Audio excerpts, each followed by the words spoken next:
going back to Iraq, it's been spoken about previously, but could you find yourself at some time recommending to the President for a three-state solution in Iraq versus staying the course of a united Iraqi government? Well, Senator, from my perspective, I can imagine two states in Iraq.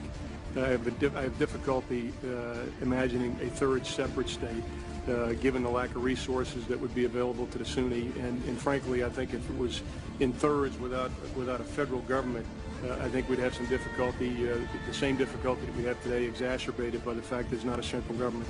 Basically, so you're acknowledging that the Kurds are strong, prepared, ready to go if they were given that opportunity?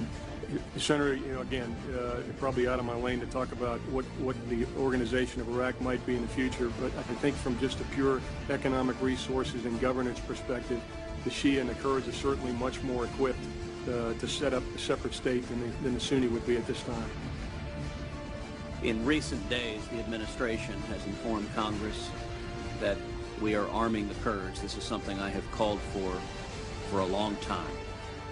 I spoke this week with a senior Kurdish leader who reported that the commanders on the ground of the Peshmerga are not confirmed.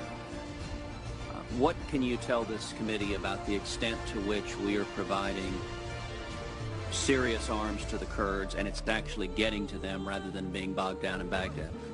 Senator, first, I would agree with you. The most effective ground forces, both in Syria and Iraq today, are in fact the Kurds. My understanding is that the issues associated with supporting the Kurds have been addressed, and they are now getting the support, the material support that they need, as well as the training that they need. And if I'm confirmed, I'll certainly, as a matter of priority, go over there, visit, and make sure that I'm able to make my own personal assessment, based on the facts on the ground.